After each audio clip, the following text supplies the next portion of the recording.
Hi folks, welcome back to the wider channel. I figured I'd start this F3 ownership out with a little first impressions video. My first thought immediately after I started riding was how tight everything is. How it feels like everything is very put together, for lack of a better term. It feels really, really nice. And it also lets me know how much work I still have left to do on the Phoenix. The suspension is really nice and tight, and the steering is quite responsive, and it tracks perfectly straight down the road. And the number two thing I notice, even with this full-size windshield on it, it's very open to the air. There's a whole lot of air getting to me. It is 80 degrees out currently. Still kind of feels like I'm getting hit with a lot of warm air, but it is air movement nonetheless. I don't get a whole lot of that on the RT, on the Phoenix. So this is super nice, having the airflow. I knew that I was going to enjoy shifting, having the manual transmission. I know I've been talking about it to the point of annoying people in my videos about the wanting of a manual transmission, but I really, really enjoy it. It harkens back to all the motorcycles that I've had in the past, and the Phoenix is the first machine to me, other than my snowmobiles, that I didn't have to pull a clutch in, and I kind of miss that. So right off the bat, this is something that I'm thinking, yeah, this is good. I'm enjoying this. I have my shifting back. I have my full control. With having said that, with the manual transmission, it is putting all of that power of that 1330 down to the road. It's very responsive on the throttle. It takes off like nothing else. And when I downshift to slow down, it's actually slowing me down real good. So, and I can pull the shift and coast. So, immediate high recommendations for the manual, and I know there's not a whole lot of them left out there. Just by looking to see what's on the market, I have been looking for quite a while. I came across a couple of them. One I was really, really serious about, and I was having a extremely hard time not pulling the trigger on. It was a little higher priced than what I was planning on spending. It was a bit outside the budget, and mainly because it was the seller was selling it over Blue Book and had owed more on it than it was worth. So that one was exactly the same as this, minus the windshield and the saddlebags. But it was the Daytona 500 edition, which, going back to the bikes that I've had previously, my first road bike was a CBR 600 F3 1998 Smokin' Joe edition. That was a special bike. They made 800 of those, if I remember correctly. And then my other sport bike was a GSXR 1000, but it was a Two Brothers Racing Edition, and I think that was a custom job that somebody had done, and it was so far from stock.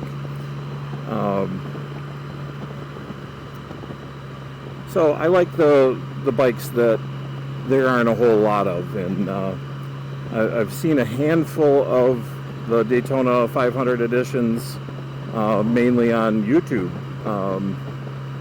But I think that's probably folks liking the same thing I like, is having something a little special. And then I came across this one. I was surfing Marketplace one night last week, and I have a alert set up to alert me when new Spyders are listed. And it popped up and it said that this was in north central Wisconsin, that it was a 2017 F3S with an SM6. And I started looking at it, and the seller had priced it at less than Blue Book. And I thought, man, I got to jump on this. This is exactly what I want. And I don't know if it's come across in anything thus far, but I am a huge fan of the color blue, which, you know, going back to when I bought the Phoenix, or traded the jet ski for the Phoenix, I was so happy that it was a blue one, because that's what I had originally wanted anyway, was blue. And I had another opportunity at one point to buy another blue one. I just was not quick enough on the draw. But, you know, going back, it reminds me of something my dad always instilled in me. He says, if it's not meant to be, it's not going to happen. And all that means is what is meant to be is better than what you were going for in the first place. So I like to always have faith in that. If something doesn't happen, if it falls through, or if you don't get something you want, look at it that way. You've got an opportunity for something better is going to come along, and having faith in that. So I had a real hard time when that deal on that F3 didn't happen. But I have no hard feelings about it, because it was an automatic. It had the SM6, which ultimately isn't what I exactly wanted. And having waited the extra couple months, now, yes, I did spend a couple $1,000 more on this one, but this is what I wanted. This checks all of the boxes. And this one I can actually do some things to make it my own as well. It's pretty much a blank slate. This is the condition of this F3. Everything on it is like brand new. There isn't a scratch on the paint anywhere. It is like a brand new machine. This Spyder has 10,000 miles on it. To be exact, at this point, 10,867 miles.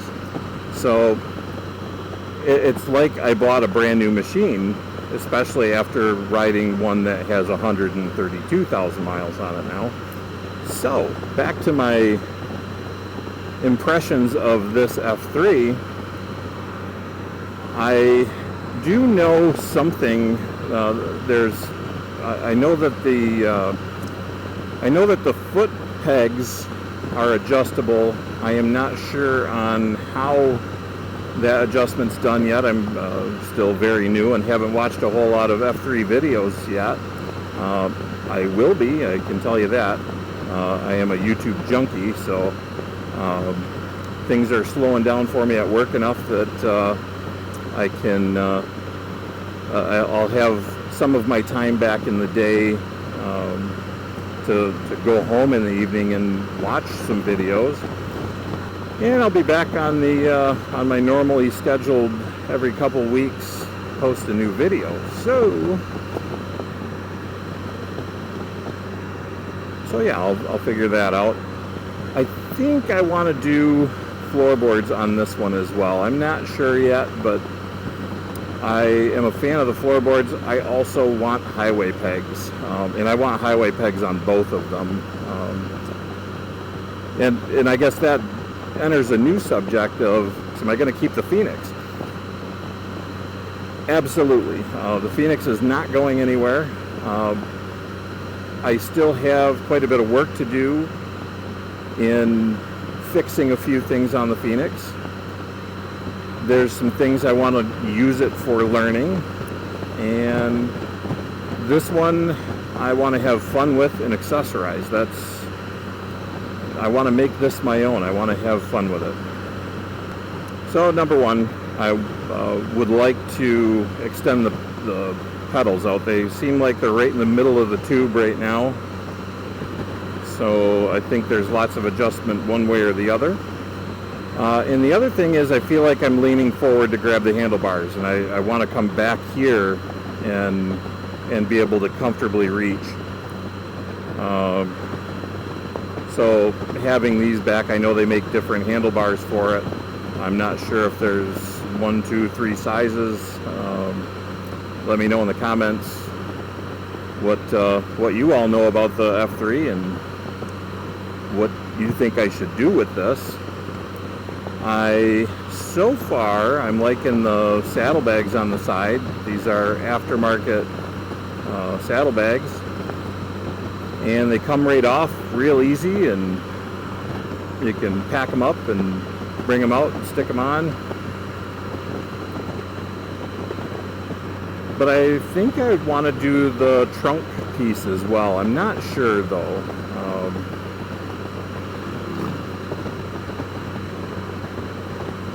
Not sure how that's going to go. Alright, so I figured I'd be brave here and take it out on the expressway, and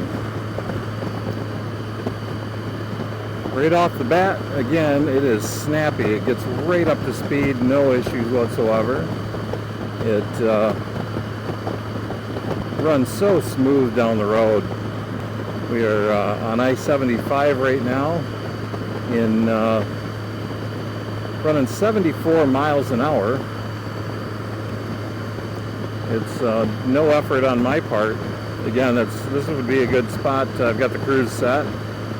It'd be a good spot to have highway pegs to get my feet up on.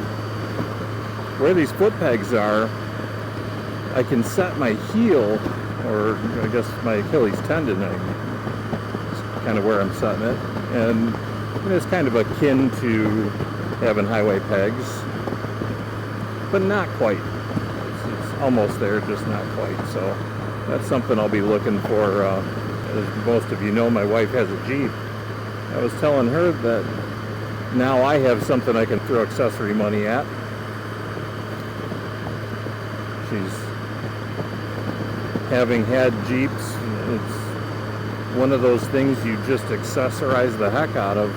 The other thing that I wanted to do while I was on this ride here and had the opportunity to throw it out there is I really wanted to give a shout out to Beanie Boy Moto. Once again, I have done the shout out to Beanie in the past, but this one very specifically, having watched his videos, and he has an SM6 also on his F3. It was really inspired. It's what inspired me in the first place to start looking at an F3 with an SM6. Late July, early August, I had the opportunity to stop into one of the Can-Am dealers, and they had a number of F3s in their showroom, so I took the opportunity to sit down on one and notice just how comfortable it was for me being a taller person. So it kind of drove it home that I really wanted to get one of these, and knowing that I could have one that has the clutch and go back to the feeling of the two-wheeled motorcycles that I'd had in the past. That I wouldn't have known that that was even a possibility without having watched Beanie's videos. So go ahead and check him out. I'll link him in the description, and somewhere's I don't know, up here or up here, there'll be a link there as well. So I just pulled off 75 here to fill her up with a fresh tank of premium, and it sounded like it was like the battery might be weak, and I'm wondering if I'm either having a battery issue or a alternator issue. I may have something to fix on this after all. Good news is I have an alternator that I can swap into it if it is, and the I guess the battery that's I'll find out when I get to the camper. I have a battery charger that I keep up there, so if that's the case, if it's even more dead when I'm up there, I'll know that we do indeed have a problem. I've been riding it enough now on this ride. I've been gone for about 2 hours. I know it's seems like just a couple of minutes on this video.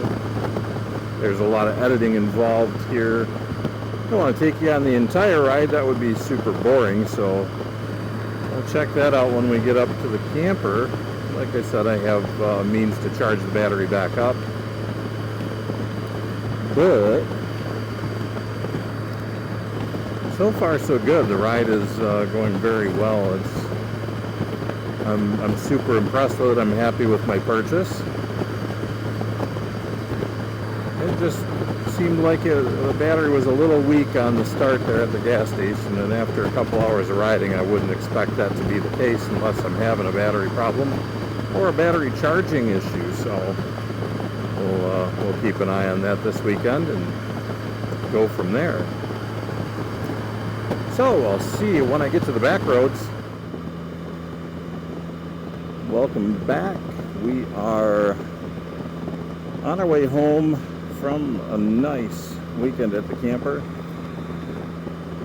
Had to cut the video short on the way up. It was getting a little dark, and then we ran out of battery on the Insta360, which is becoming a theme. So instead of packing away my spare battery for the Insta360, I actually have it in my pocket. So overall, I knew I wanted to get an F3. I knew that I wanted a clutch. I knew that I wanted a manual. I wanted very specific things with my purchase of an F3. And the overall feel of this far exceeded any expectation I had for it. It's a gorgeous machine. Though I didn't think I wanted blue, and blue is my color, I really wanted that Daytona 500. I am so glad that I didn't, because I like this blue so much in person. This is a blue that I've seen online in videos, and through Marketplace I've seen this blue, but I've never seen it in person, and it is amazing to me. It's such a great color blue. So far in the first 200 miles that I've put on it, I am absolutely impressed with everything, the ride quality, the comfort.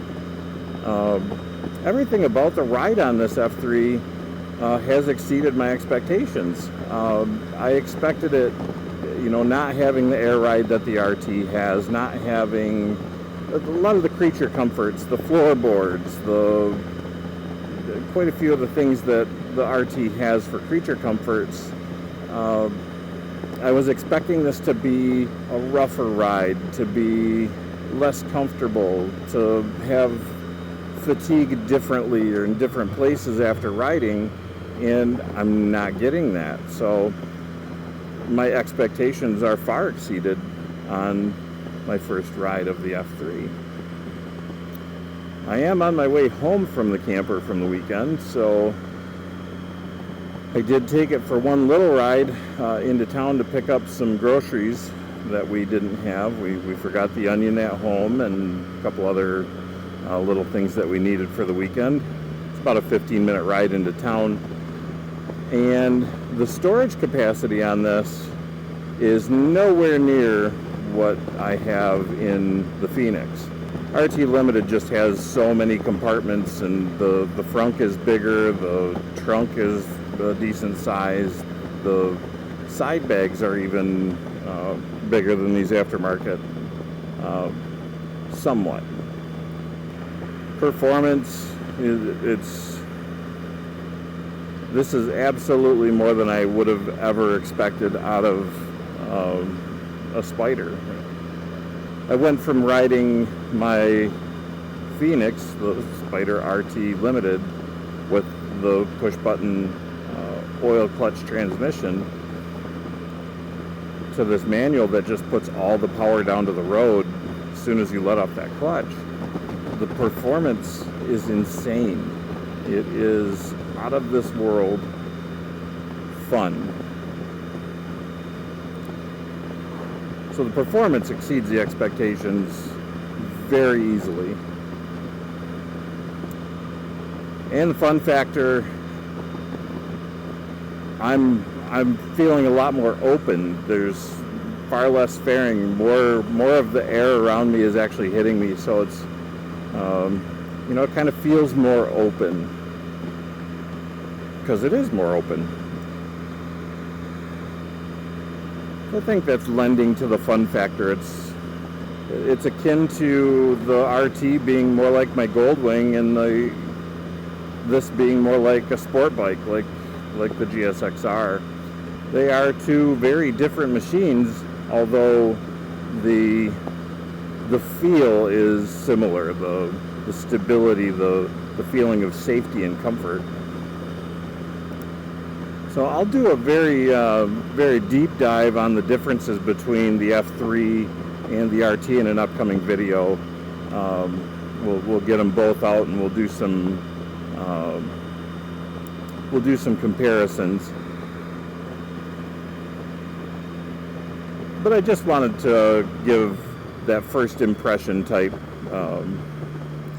my first impression of this, riding it my first couple hundred miles. It is an amazing machine.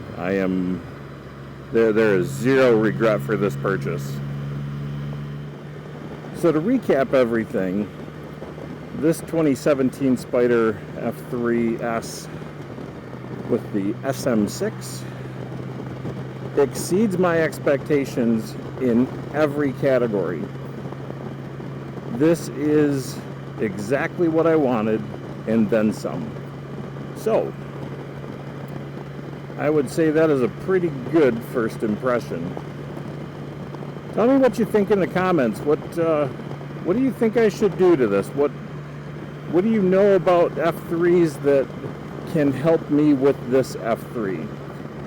Going all the way from the foot pegs being movable. I'll be watching some videos to see how that's done. And I don't know, with those linkages, it doesn't look like they expand at all, so we'll check that out and see what that's all about. Maybe floorboards, maybe not. I'm kind of digging these pegs, actually.